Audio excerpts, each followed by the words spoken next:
Be me, 43, safety manager at automotive parts manufacturing plant. Making $135,000. Been here 11 years, keeping workers safe. Company called Midwest Metal Components. We make stamped metal parts. Body panels, chassis components, brackets for auto industry. Supply to GM, Ford, Toyota. Major contracts worth $180 million annually. Plant employs 340 workers, 3 shifts, 24/7 operation. Heavy machinery, stamping presses, welding robots, assembly lines. Dangerous work. Safety is literally life and death. February 2024, corporate hires new plant director named Rebecca. Age 38, came from consulting, organizational development background. 0 manufacturing experience. Never worked in industrial facility. First all-hands meeting, she announces her vision. This plant will lead industry in inclusive leadership. Safety culture needs to reflect our diversity values. I'm standing there in steel-toed boots and hard hat, thinking, safety culture reflects physics and OSHA regulations, not diversity values. Reality doesn't care about ideology. About to watch OSHA shut down entire facility because new boss thought gender mattered more than safety expertise. Let me show you exactly how replacing safety team killed the plant. February 2024, Midwest Metal before Rebecca. Plant safety team, 8 people, all critical roles. All men, all with 8 to 15 years manufacturing safety experience. I'm safety manager, oversee entire program. Report directly to plant director, manage safety team. My team, John, age 47, machine safety specialist, 15 years experience. Handles machine guarding, lockout/tagout procedures. Kevin, age 44, industrial hygiene specialist, 12 years. Monitors air quality, chemical exposure, PPE compliance. Marcus, age 41, safety training coordinator, 10 years. Trains all new hires, conducts refresher training. David, age 39, incident investigator, 9 years. Investigates all accidents, implements corrective actions. Robert, age 45, ergonomics specialist, 13 years. Prevents repetitive strain injuries, designs workstations. Tom, age 40, environmental safety, 11 years. Hazardous waste, emissions, environmental compliance. James, age 38, contractor safety, 8 years. Manages outside contractors, ensures their compliance. Plus administrative coordinator, age 42, manages documentation. This team kept plant OSHA compliant for 6 straight years. 0 lost time accidents last 18 months. Industry-leading safety record, corporate showcased us. Our process is rigorous, documented, proven. Daily safety walks, weekly team meetings, monthly compliance audits, quarterly OSHA self-inspections. Every machine has proper guarding. Every hazardous area has proper signage. Every worker trained on every procedure. Lockout/tagout procedures strictly enforced. No one operates machinery without proper training. No exceptions, safety always comes first. Rebecca's first week, she tours the facility. Wears visitor hard hat, safety glasses, uncomfortable on floor. Clearly never been in manufacturing environment. Flinches when stamping press operates. Covers ears near welding area. Asks questions that reveal complete ignorance. Why do workers need steel-toed boots? Can't we make the machines quieter? Do we really need all these warning signs? John explains patiently. Steel toes prevent crush injuries. Machines are industrial equipment. They're inherently loud. Warning signs are OSHA required, prevent violations. Rebecca nods, but doesn't seem to understand. Manufacturing is foreign world to her.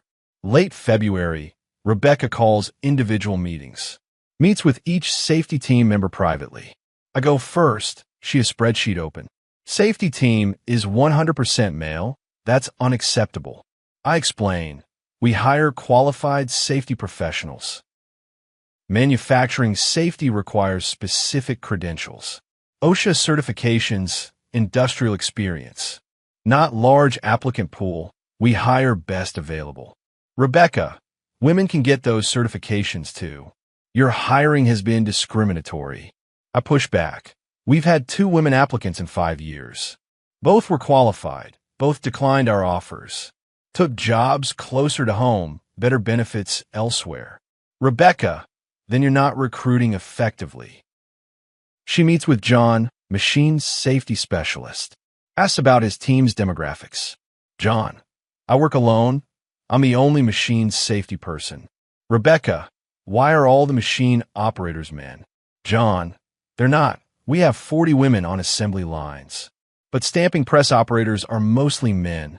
Physically demanding work. Not many women apply. Rebecca writes something in notes, frowning. Meets with Kevin, industrial hygiene. Asks similar questions about diversity. Kevin tries to explain, safety isn't about demographics. It's about preventing injuries and fatalities. I don't care who follows procedures, as long as procedures are followed. Rebecca, that's the problem. You should care. March 2024, Rebecca announces restructuring. Safety team will be rebuilt with diverse perspectives. Effective immediately. Current team structure is dissolved. She calls me into office. HR director present. Your entire team is being let go.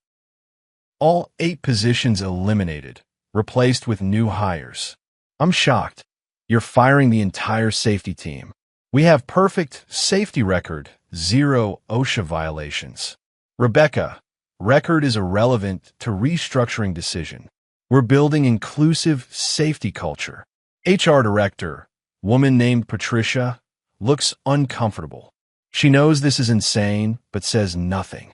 I ask, who's replacing us? Do they have experience? Rebecca, I've already hired 8 women. All committed to new approach to safety. I ask about their qualifications.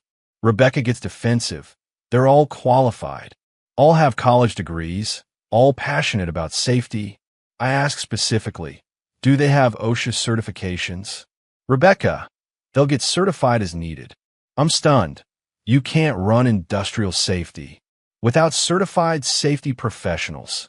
This is 340 workers operating heavy machinery. Rebecca, you're being resistant to change. Your services are no longer needed. I'm given 2 weeks notice, so is entire team. We're supposed to train our replacements. Supposed to transfer knowledge in 10 days. About safety systems built over 11 years. Mid-March, new safety team arrives. 8 women, ages 26 to 35, all with college degrees. None from engineering, none from manufacturing. Their backgrounds. New safety manager, replacing me communications degree, HR background. Machine safety. Psychology degree, retail management experience. Industrial hygiene. English degree, worked at nonprofit. Training coordinator, sociology degree, elementary teacher. Incident investigator, marketing degree, event planner. Ergonomics, art history degree, yoga instructor.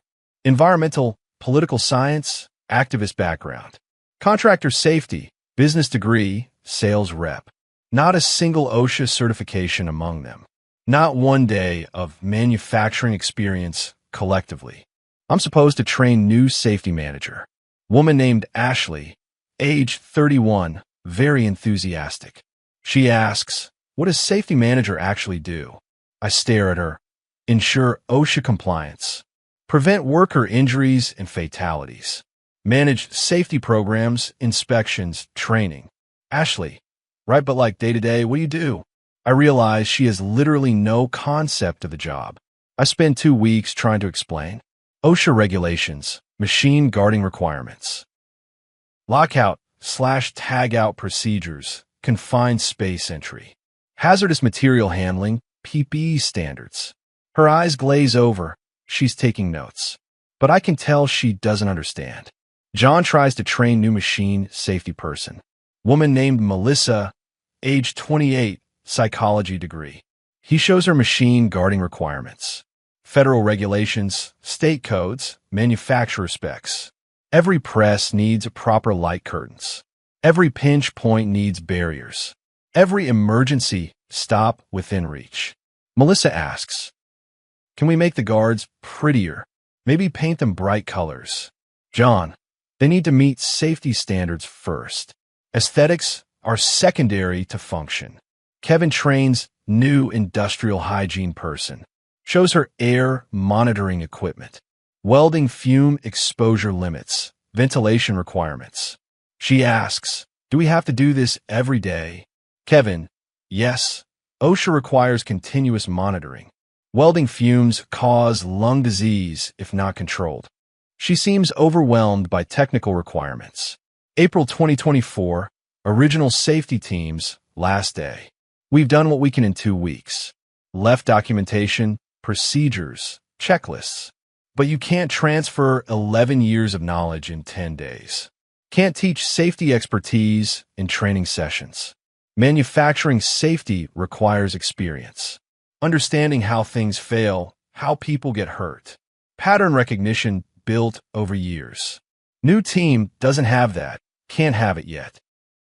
My last day, I meet with Rebecca one final time. New team is not ready to manage facility safety. They lack basic understanding of OSHA requirements. Someone's going to get hurt. Rebecca, your fear-mongering is noted. New team brings fresh perspectives. We'll innovate beyond your outdated approaches. I leave with documentation of this conversation. Email to myself, timestamped saved. Covering myself for what I know is coming. First week after original team leaves. New team struggles with basic tasks. Ashley, new safety manager, doesn't understand daily walkthrough. Walks past obvious violations without noticing. Machine guard removed on press 7, doesn't see it. Emergency stop blocked by toolbox, doesn't notice. Workers not wearing hearing protection, doesn't say anything. Second week, training program collapses. Marcus, old training coordinator, had structured curriculum. New hire orientation, equipment-specific training. New coordinator tries to implement collaborative learning. Workers teaching workers, peer-to-peer knowledge sharing. Sounds good in theory, disaster in practice. Workers teaching workers wrong procedures. Spreading misinformation, creating bad habits. Third week, machine guarding gets weird. Melissa decides guards are intimidating. Create barrier between worker and machine. Starts allowing guards to be removed temporarily for better access during setup. This violates fundamental safety principle. Never remove machine guards during operation. That's how people lose fingers, hands, arms. John's replacement doesn't understand this. Allows it because it improves productivity. Fourth week, lockout/tagout falls apart. Procedure for de-energizing equipment before maintenance. Critical safety protocol. Prevents electrocution and crushing. New team finds it cumbersome. Takes too long. Slows down maintenance. Starts allowing live maintenance on equipment. Workers servicing machines while still energized. This is death waiting to happen. May 2024, violations accumulating. I hear from former colleagues still at plant. Production workers texting me concerned. Machine guards removed on 12 stamping presses. Emergency stops disconnected on 3 welding robots. Chemical storage area has no ventilation. Lockout/tagout not being followed. Workers operating forklifts without certification. Confined space entry happening without permits. Every single one is OSHA violation. Every single one risks worker safety. I document everything they tell me. Screenshots of texts, photos they send. Building file of evidence for when it happens. May 15th it happens. Worker named Miguel, age 34, 8 years at plant. Operating stamping press on second shift. Press 7, the one with guard removed. Rebecca's new safety team approved removal. Better access for material loading. Miguel reaches into clear jam material. Doesn't realize press is cycling. Press comes down on his hand. Crushes 3 fingers, severe injury. Not fatal, but life-changing. Miguel loses partial use of right hand. He's right-handed. This affects everything. Shift supervisor calls 911 immediately. Paramedics arrive. Transport to hospital. Police come too. Industrial accident investigation. Plant manager calls Rebecca at home. Rebecca arrives at 11 p.m., panicked. Walks into facility, still in business casual. No hard hat. No safety glasses. No steel toes. Tries to assess situation. Has no idea what she's looking at. Shift supervisor explains what happened. Shows her the press, the remove guard. The safety approval signed by Melissa. Rebecca's face goes white. She realizes magnitude of mistake. May 16th, OSHA gets incident report. Federal law requires reporting injuries within 24 hours. OSHA investigator assigned immediately. Serious injury at manufacturing facility triggers inspection. Not routine inspection. This is full investigation. May 17th, OSHA inspector arrives. Woman named Janet, age 51, 20 years as inspector. She's seen everything, knows all the tricks. Walks facility with clipboard and camera. Taking photos, making notes, asking questions. First hour she finds 30 violations. Second hour, 40 more violations. By end of day 1, 89 violations documented. Everything original safety team prevented. All happening in 6 weeks under new team. May 18th, day 2 of inspection. Janet brings 2 more inspectors. They split up, cover entire facility. Machine safety violations, 34. Guards removed, emergency stops disabled. Lockout/tagout violations, 23. Equipment being serviced while energized. PPE violations, 19. Workers without proper protection. Training violations, 28. No documentation of required training. Chemical/environmental violations, 31. Improper storage, no ventilation, no labeling. Confined space violations, 12. No permits, no atmospheric testing. Total violations day 2, 147 violations. May 19th, OSHA issues shutdown order. Facility closed immediately, cease all operations. Cannot reopen until all violations corrected. And full reinspection passes. Janet hands Rebecca the order. This is most violations I've seen in 15 years. Your facility is death trap. You're lucky only one person got hurt. Rebecca tries to argue. We can fix these. Janet, you'll fix them with facility closed. No workers enter until this is resolved. 340 workers sent home. Full pay for week. After that, layoffs begin. Can't pay idle workers. May 20th, emergency board meeting. Corporate executives fly in from headquarters. Rebecca has to explain shutdown. She presents, unforeseen safety issues emerged. OSHA inspection was overly aggressive. Board member asks, how many violations? Rebecca, 147, but many are minor paperwork. Board member, what about the injury? Was that minor? Rebecca, unfortunate accident, could happen anywhere. Plant manager interrupts. That's not accurate. Accident was directly caused by removed machine guard. Safety team approved the removal. Original safety team would never allow that. Board member, original safety team? Plant manager explains. Rebecca fired entire safety department. 8 experienced safety professionals. Replaced with people with 0 manufacturing experience. Board goes silent, looking at Rebecca. Board chair, you fire the safety team? Rebecca, I restructured for better diversity. Board chair, and now we're shut down by OSHA? With 147 violations, 1 injured worker. What were the qualifications of new safety team? Rebecca hesitates. They all have college degrees. Board chair, manufacturing safety experience? Rebecca, they're learning on the job. Board member, learning on the job? In facility with 340 workers and heavy machinery? Are you insane? May 22nd, damage assessment begins. Facility shut down, minimum 4 to 6 weeks. Need to correct 147 violations. Need to pass full OSHA reinspection. Production contracts affected. GM, $4.2 million monthly, production halted. Ford, $3.8 million monthly, seeking alternative supplier. Toyota, $2.1 million monthly, threatening contract termination.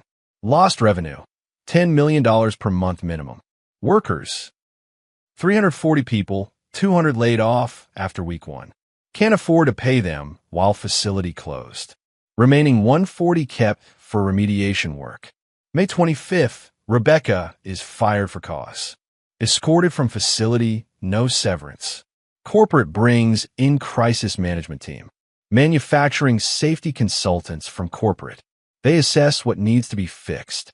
Hire back original safety team as contractors.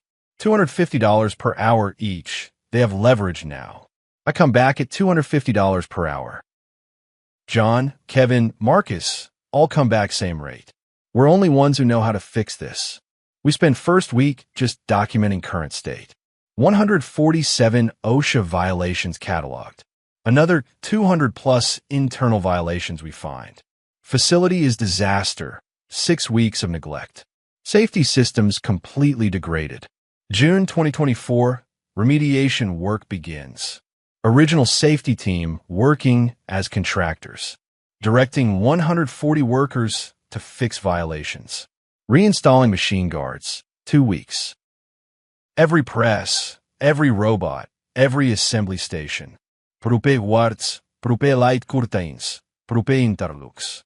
Rewriting lockout/tagout procedures. 1 week. New locks, new tags, new training. Nobody touches equipment until properly locked out. Fixing chemical storage. 1 week. Prupe ventilation, prupe lavaling, prupe containment. Retraining entire workforce. 2 weeks. Everyone retrained from scratch. No assumptions, no shortcuts, everything documented. Environmental corrections. 1 week. Hazardous waste properly stored. Emissions monitoring reestablished. Documentation rebuild. 1 week. All training records, all inspection records. Everything OSHA requires, properly filed. Total time, 6 weeks. Cost, $8 million in direct remediation. Lost production, $47 million. 6 weeks, $8M/week. Contractor fees, $2.4 million. Original team plus consultants. Total cost of shutdown, $57.4 million. July 1st, OSHA reinspection. Janet returns with full team. They inspect for 3 days, top to bottom. July 3rd, facility passes reinspection. Cleared to resume operations. Workers called back, production restarts. But damage is done, contracts are lost. July 15th, Ford terminates contract. Found alternative supplier during shutdown. $3.8 million monthly revenue, gone permanently. Toyota reduces contract by 40%. $2.1 million becomes $1.3 million, $800,000 monthly loss. GM stays but demands price concessions. 10% reduction, $420,000 monthly reduction. Total monthly revenue impact, $5 million permanent loss. From $10 million monthly to $5 million monthly. August 2024, aftermath assessment. Company lost $57.4 million to shutdown. Losing $5 million monthly in permanent contract reductions. $60 million annual revenue loss going forward. Need layoffs to match revenue to expenses. August 15th, permanent workforce reduction. From 340 workers to 180 workers. 160 jobs eliminated permanently. Families destroyed, community devastated. All because plant director fired safety team. September 2024, I'm still contracting. $250 per hour, rebuilding safety program properly. Training new permanent safety manager. Guy named Steven, age 45, 18 years manufacturing safety. Properly qualified this time, corporate insisted. Teaching him the systems, the procedures, everything that was lost when Rebecca fired us. Stephen asks me, how did this happen? How did they let her fire experienced safety team? I explain, corporate pressure for diversity metrics. Board wanted better ESG scores. Rebecca promised to improve inclusion. Nobody questioned her methods until too late. October 2024, Rebecca posts on LinkedIn. Sometimes leading transformational change means facing resistance from entrenched systems. Proud of work advancing women in manufacturing leadership. No mention of OSHA shutdown. No mention of 147 violations. No mention of injured worker. No mention of 160 lost jobs. Gets 6,000 likes from people who don't know story. Comments praising her bravery. I want to comment, want to tell truth. But NDA prevents it, settlement agreement. Company paid us well to stay quiet. November 2024, I finished contracting engagement. Safety program rebuilt. Stephen is trained. Facility is compliant. Workers are safe. My work is done. I move on. Take full-time safety director role at different company.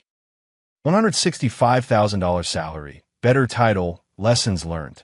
Most of original team landed similar roles. We're safety professionals, always in demand, especially ones who prevented disasters before. Midwest Metal Components is diminished. 180 workers instead of 340. $5 million monthly instead of $10 million monthly. Reputation damaged in automotive industry. The company that got shut down by OSHA. December 2024, I run into plant manager. Guy named Richard survived all the chaos. We get coffee, talk about what happened. He tells me corporate perspective. Board is traumatized by the experience. Now, they verify qualifications before any safety hire. Diversity is fine, but competence is mandatory. I ask if anyone learned anything. Richard, some did, some didn't. Rebecca is consulting now, teaching her methods. Some companies will hire her, learn the hard way. We talk about Miguel, the injured worker. He settled lawsuit for $2.3 million. Lost partial use of hand, can't do factory work. Going back to school, retraining for desk job. Richard, he's 34, whole life changed. Because machine guard was removed. Because unqualified people made safety decisions. January 2025, article in Industry Magazine. Midwest Metal OSHA shut down, a case study. Details the entire disaster. Interviews with workers, OSHA inspector, board members. Rebecca declined to comment. Article has the numbers. 147 OSHA violations in 6 weeks. $57. 4M shutdown cost. $5 million monthly permanent revenue loss. 160 jobs permanently eliminated. 1 worker seriously injured. All on a new safety team with 0 experience. Now it's today, March 2025. 1 year since Rebecca fired the safety team. I'm safety director at thriving manufacturing company. We have 8-person safety team, mix of men and women. All properly qualified, all with manufacturing experience. 0 OSHA violations in 14 months. 0 lost time injuries in 18 months. That's how it works when you hire competent people. Midwest Metal is slowly recovering. Still running at half capacity. Still try to rebuild customer trust. Won't fully recover for years. Rebecca is consulting, as predicted. Manufacturing safety culture expert. Wonder if clients check references. Wonder if they know about OSHA shutdown. Probably not. Probably just impressive resume. That's the story of Midwest Metal Components. How plant director replaced safety team. And OSHA shut down entire facility. How diversity metrics mattered more than safety expertise. How ideology crashed into industrial reality. $57.4 million in direct losses. $60 million in permanent annual revenue reduction. 160 jobs eliminated. One worker's hand permanently damaged. All preventable, all predicted, all ignored. Because someone believed gender mattered more than knowing how to keep people safe in facility with heavy machinery, where mistakes cost fingers or lives.